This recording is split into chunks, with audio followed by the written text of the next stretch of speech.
안녕하세요. 뻔뻔한북독바입니다. 구독과 좋아요, 알림 설정, 회원가입 부탁드리겠습니다. 한국부동산원이 13일 발표한 3월 둘째 주 전국 주간 아파트 가격 동향에 따르면 서울 아파트 매매 가격이 전주 대비 다시 0.20% 상승을 했습니다. 이거 집값이 계속적으로 이거 오름 추세인가라는 물음표를 지금 던질 수 있는 그런 어떤 상황이라고 볼 수가 있겠고요.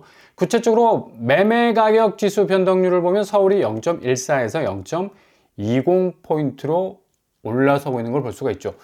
이와 발맞춰서 수도권 역시도 0.02에서 0.05%로 올라가고 있고요. 소폭이나마 그래도 계속 이 상승세를 견인하고 있다라고 볼 수가 있는 건데, 근데 이게 어찌 보면 이 토지 해제 규제가 풀리면서 이 강남 3구가 살짝 이 집값 자체를 이 단기적 거래 안에서 들어올리는 어떤 그런 역할을 하고 있기 때문에 그런 영향을 받는 것으로 보입니다. 그리고 전세 가격 지수는 매매 가격 지수와 별개로 서울이 그닥 그렇게 크게 치고 올라가는 그런 어떤 느낌적 느낌은 받지 못하게 만들고 있죠. 수도권 역시도 0.02에서 0.003% 정도로 올라가고 있는데, 어찌 보면 거의 보합세 수준의 전세 가격 지수 변동률이라고 볼 수가 있겠습니다. 시도별 아파트 매매 가격 지수 변동률, 서울만 삐쭉하게 올라왔고, 나머지 모든 경기, 인천, 부산, 대구, 광주, 대전, 너나 할 것 없이 고드름은 계속적으로 아래로 내려가고 있다. 이 지표를 보고서라도 역시 서울의 이 상승세는 단기적 상승세에 그칠 것으로 보이고요. 전세 가격 역시도 아가야 입속에서 나오고 있는 이 이빨처럼 아주 오돌도돌하게 전세가가 그냥 보합 수준에서 그냥 나오고 있다는 걸 볼 수가 있습니다. 이거 전세 가격이 뒤에서 백업해 주지 못하고 있기 때문에 매매 가격이 그렇게 크게 치고 나가는 그런 형국은 아니란 얘기고요. 매매 가격 변동률을 보더라도 수치는 서울이 0.14에서 0.20 정도로 올라섰지만 나머지 모든 지역은 마이너스를 이마에 딱 붙이고 있다는 것을 볼 수가 있습니다. 그러니까 앞으로 집값이 어마무시하게 벼락거지라는 말을 그동안 생산해 오지 않았습니까? 갑작스럽게 집이 오르면 집을 적기에 사지 못해서 그냥 완전히 이생진망, 이번 생에는 집 사기는 망했다라는 어떤 그런 식의 말들이 나돌곤 했는데, 지금 대외 변수나 국내 어떤 경기 침체를 따져보자면 지금 부동산 호재가 동서남북 어디에도 없어. 어떻게 해서든 호재를 잡고 잡으려 했지만 이 토호재가 지금 빗장이 살짝 풀렸기 때문에 이런 어떤 콜라병에서 병뚜껑 딱 따면 그냥 거품이 붕 하고 올라오듯이 살짝 올라오고 있는 그런 추세인데, 이 전세 가격이 기본적으로 받쳐주지 못한다는 얘기예요. 서울, 경기, 인천 너나 할 것 없이 거의 보합세라는 그런 얘기고, 지금 강남 쪽에서의 어떤 10억 이상의 전세가 하락 양상은 굉장히 심각한 어떤 국면이라는 것을 볼 수가 있습니다. 강남 3구가 줄줄이 7년여 만에 최대 상승폭을 기록한 셈이라고 하지만, 결국에 가서는 이 상승세도 어찌 보면 그냥 단기적 상승세로 그칠 가능성이 아주 높다. 장기적으로 끌고 갈 만한 어떤 지구력이 별로 없죠. 강남 3구 정말 진짜 근데 오르고 있나? 근데 이 특정 매매가에 의한 이 견인력일 가능성이 많고요.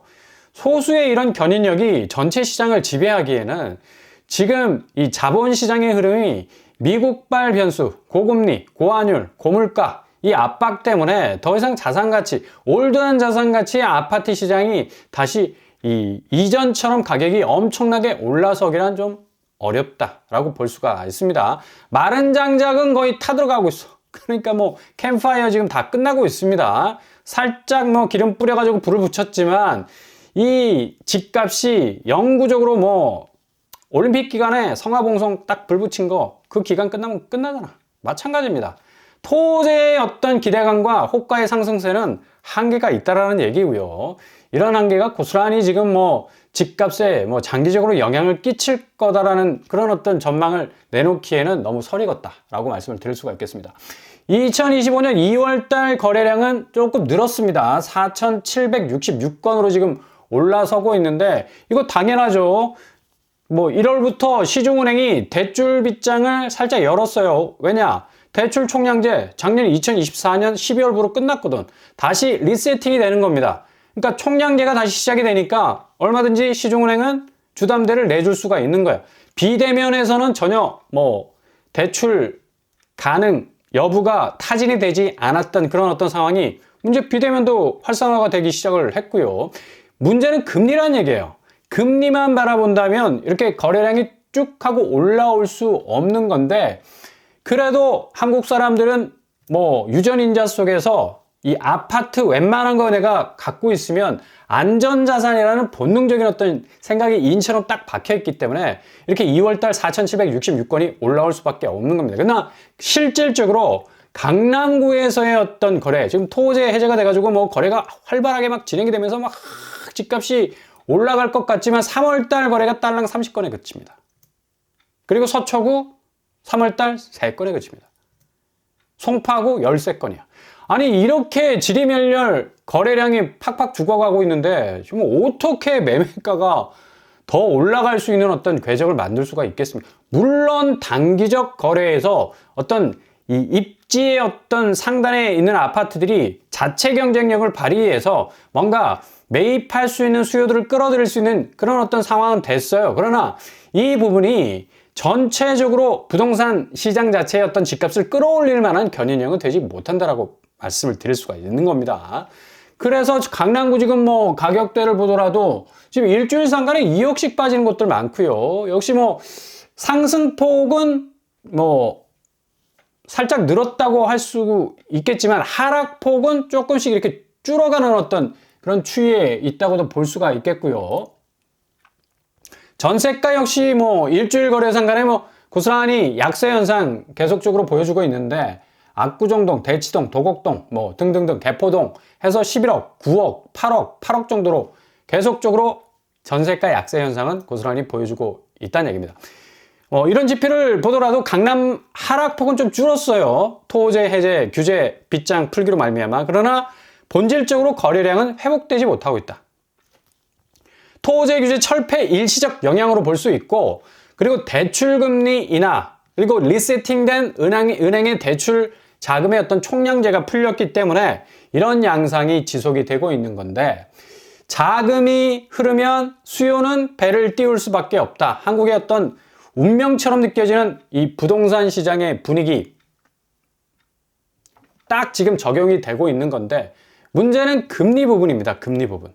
얼마나 이 금리를 잘 타고 가느냐가 문제인데, 지금 뭐 서울 비강남권 같은 경우는 뭐 노원구 거래량이 가장 많은 곳 아닙니까? 근데 지금 뭐 여기도 거래량이 줄어들고 있고, 상대적으로 강남권 오르는 거에 비하면 노원구 쪽 하락세는 더욱더 가팔라지고 있는 걸 볼 수가 있겠고요. 도봉구 역시도 마찬가지.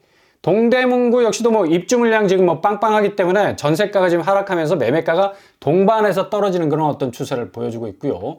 성동구 역시도 뭐 마용성이라는 어떤 이전에 엄청나게 집값을 들어 올렸던 그런 어떤 기저에 강인한 어떤 상승 견인력은 찾아볼 수가 없는 걸 볼 수가 있죠. 2주 상간의 거래는 3억 이상 빠진 곳도 있고 2억 이상 빠진 곳들이 부지기수로 나오고 있는 걸 볼 수가 있습니다.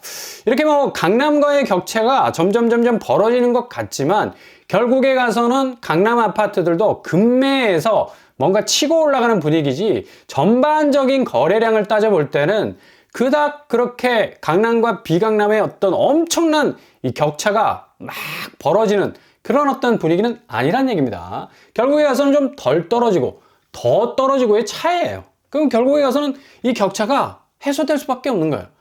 전체 하락 궤적은 상반기를 지나면서 이런 어떤 이 규제 해제의 어떤 분위기, 기대감, 호가 상승세가 현실적으로 받쳐주지 못하면서 상당 부분 흔들릴 가능성이 많다는 얘기죠. 상승적 반등의 지구력은 상당히 약화될 수밖에 없겠다. 그래서 더 오를 수 있다는 지금 공포감이 확산될 수도 있는데, 지금 뭐 계속 언론에서 더 오른다. 서울 집값 뭐 엄청나게 지금 고점을 찍고 있다 하다 보면, 지금 아직 집을 사는데 진입하지 못하신 분들은 이게 조금 약간 이 급한 마음이 생길 수가 있어요. 결국 빨리 사자, 더 떨어지면 사자라는 어떤 지금 기름과 물처럼 딱 분리된 어떤 관망세가 지속이 되고 있는데, 빨리 사자 쪽은 무엇보다도 자본시장의 이 대변화를 잘 살펴보실 필요가 있겠고요. 누가 승자가 될까? 떨어지면 사자라는 어떤 관점을 가지신 분들이 더 유리할 수가 있습니다. 왜냐하면 지금 금리가 요지부동이야.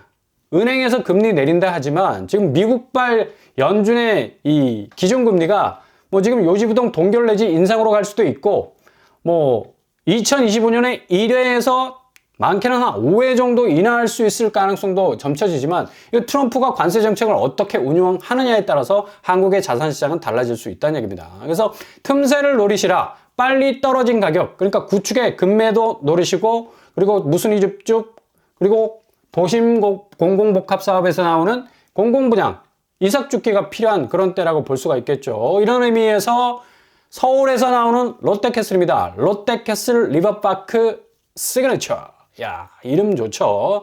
아, 너무 길어서 외우기도 힘들겠다. 아무튼 한강변을 끼고 있다고 하는데 뭐 고층으로 갈수록 뭐 이렇게 한강 보일까 말까 뭐 그런 어떤 입지를 가지고 있다고 볼 수가 있겠고요. 이렇게 아주 번듯하게 롯데캐슬 잘 지었습니다. 자양동 부근에 위치해 있죠. 그 아파트 고층에서는 또 한강이 이렇게 딱 이렇게 내려다 보이는 그런 어떤 입지적 조망권도 가지고 있는 그런 곳입니다.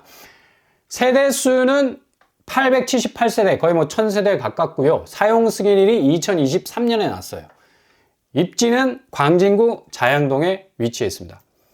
주로 84제곱으로 구성이 되어 있는데 이번에 이 잔여 물량으로 나오는 곳이 84A, B에서 나올 것으로 예상이 되고요.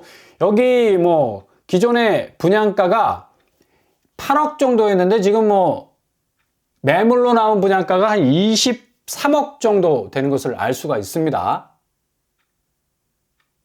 그 정도로 뭐 어마무시하게 뭐 2배 이상 오른 어떤 이 입지 전적의 이 상승세를 보였는데 84A가 당시에 8억 1천만 원, 85B가 8억 5백만 원에 분양이 됐었죠. 근데 지금 거의 뭐 23억을 하고 있으니까 와, 이거 그때 당시에는 분양가 상한제가 적용이 됐어요. 지금 뭐 서울은 완전히 분양가 상한제 싹 죽여놨잖아. 강남만 지금 근근히 살아있는데 강남에서 분양가 상한제하고 뭐 하냐고.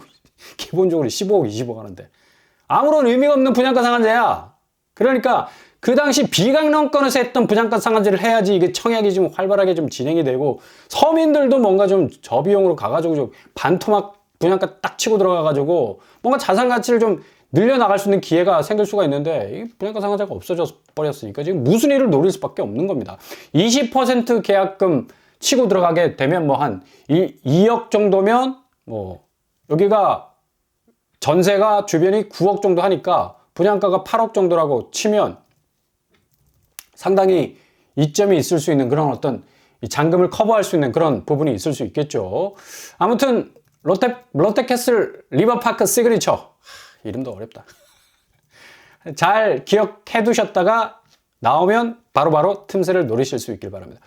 아무튼 뭐 이렇게 고점의 분양가 그리고 구축 매매가가 계속해서 떨어져 줘야 되는데 이게 뭐 이상한 뭐 규제 해제를 하는 바람에 다시 집값이 들썩거리고 골치 아픕니다. 근데 지금 경제 전반은 코스피가 지금 반락 뭐 거의 절반 정도로 뭐 떨어질 정도로 계속적인 약화 현상 보이고 있죠. 국고채 금리 마찬가지고요.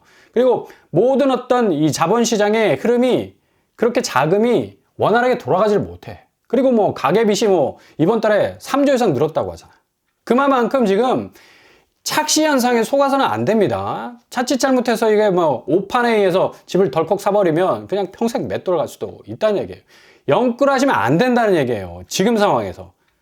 뭐 되돌릴 수 있는 퇴로가 별로 없어.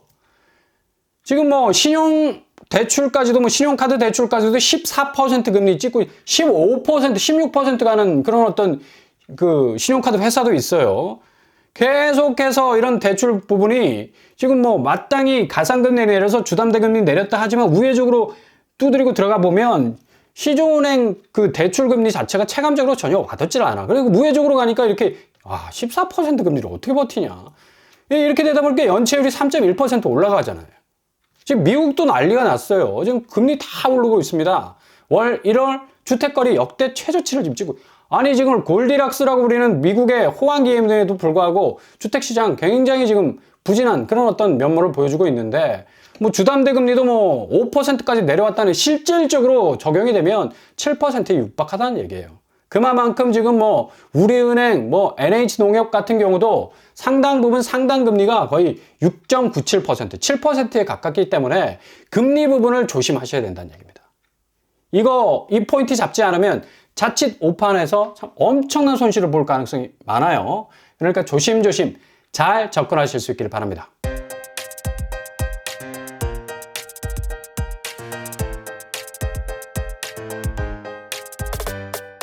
오늘의 부동산 캐릭터처 역시 앞으로의 이 집값 어떻게 될 것인가, 지금 뭐 전혀 예상치 못했던 토지거래 허가 구역이 해제가 되는 바람에 지금 서울 집값이 들썩들썩, 아니 이 와중에 집값이 들썩거리면 어떻게 하겠다는 얘기야. 지금 경제가 지금 완전 개판 아닙니까? 이런 상황에서 뭔가 금리 착시 현상, 저금리네 해가지고 딱 무리하게 대출 받아서 집 무리하게 사면 평생 맷돌 갈 수 있는 그런 어떤 상황 충분히 올 수가 있습니다. 조심하셔야 되고요. 한 발 한 발 정말 살얼음판을 걷듯이 틈새 노리면서 나아가실 수 있기를 바랍니다. 오늘도 응원합니다. 항상 여러분의 길이 꽃길만 되실 수 있기를 바랍니다. 이상으로 빠브라 목독방을 마치겠습니다. 구독과 좋아요 부탁드립니다. 감사합니다.